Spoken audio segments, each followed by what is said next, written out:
You're not behind. You're just done handing your future to a piece of plastic. Debt is really easy to get into, almost impossible to see coming. You don't wake up one day and decide to owe $5,000. It happens one swipe at a time, one "I'll pay it off next month" at a time, until one day you check your balance and your stomach drops. I used to feel the same way, like the number on the screen belonged to someone else's life, not mine, like it snuck up on me while I was busy just living. Here's the thing nobody tells you when you get your first credit card. It doesn't feel like debt. It feels like money. Free money, actually, because there's no immediate pain, no cash leaving your hand, just a tap, a beep, and a little dopamine hit that says you got what you wanted. That's not an accident. That's the whole design. The gap between spending and consequence is the entire business model. Credit card companies didn't build a payment method. They built a psychology experiment.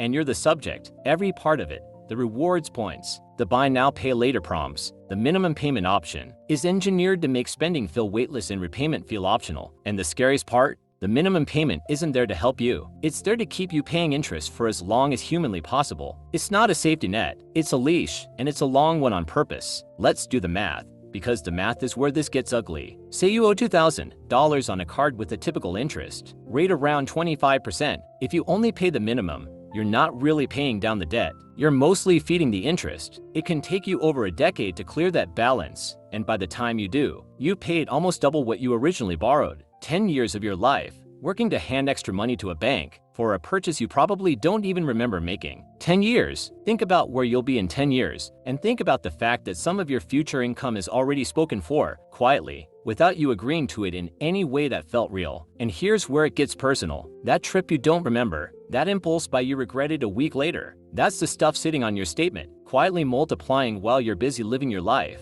going to work, scrolling your phone, making plans for the weekend. The credit card trap isn't really about spending too much. It's about spending without seeing the cost, until it's already compounding against you. And compounding is a sneaky word for a very sneaky problem. It just means the debt gets hungrier the longer you ignore it. So what actually works? Not cutting up your cards in a dramatic fit of self-discipline. Not swearing off credit forever like it's some kind of villain. Credit isn't the enemy. Blind credit is. The fix is boring. And I mean genuinely boring. But boring is what actually works here. Nobody built a viral trend around pay slightly more than the minimum every month. But that's the actual answer.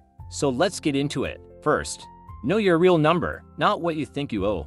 What you actually owe. Total, across every card. Most people avoid checking because they're scared of the number. But you can't fix what you won't look at. Pull it up right now if you have to. It's uncomfortable for 5 minutes and useful for the rest of your life. And once you see it, something shifts. It stops being this vague dread floating in the back of your mind and becomes an actual, solvable problem with an actual, solvable plan. Second, stop paying the minimum. I know, easier said than done, but even an extra $20 or $50 a month above the minimum can cut years off your payoff time, because you're finally attacking the balance instead of just the interest. Pick your highest interest card and throw whatever extra you can at that one first. Pay minimums on the rest. Once that one's gone, roll the amount you were paying into the next card. That's it. That's the whole strategy. And it works because momentum builds just like it does with any habit. Every card you clear makes the next one faster, because you're not starting from zero. You're starting from experience. Third, and this is the one people skip,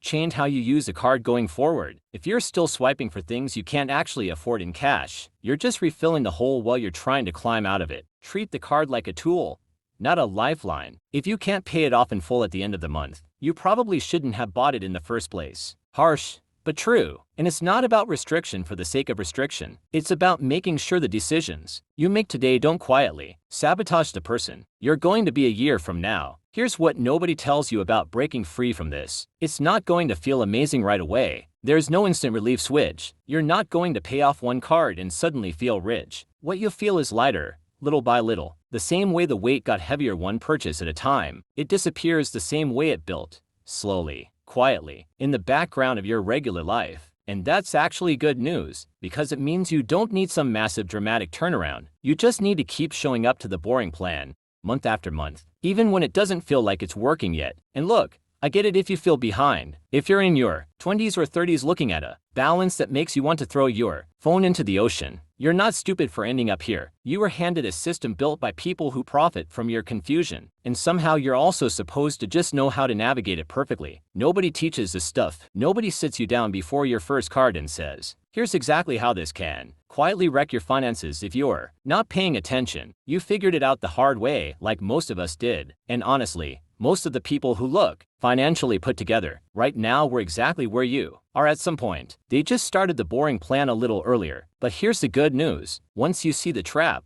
you can unsee it. And once you can unsee it, you stop falling for it. The rewards points stop looking like a win when you realize you spent $300 extra to get $20 back. The minimum payment stops looking like relief when you realize it's basically a subscription to owing money forever. You start making decisions with your eyes open instead of your eyes closed. And that changes everything. It changes how you shop, how you plan, even how you feel when your phone buzzes with a notification from your bank. This isn't about becoming someone who never enjoys their money. It's about becoming someone who actually keeps it. There's a difference between spending because you decided to, and spending because a 15-second checkout screen decided for you. One of those versions of you builds a life. The other one just funds someone else's. And the wild part is, the version of you that builds a life isn't smarter or more disciplined by nature. They just stop letting the system make decisions for them. So here's what I want you to actually do after this video ends. Check your real balance. All of it. No flinching. Pick one card and start paying more than the minimum, even if it's small, and stop treating your credit limit like it's your money, because it never was. It's a loan waiting for a due date, dressed up to look like freedom. Check your number. Attack one balance at a time. Stop swiping on money you don't have. You're not behind. You're just done handing your future to a piece of plastic.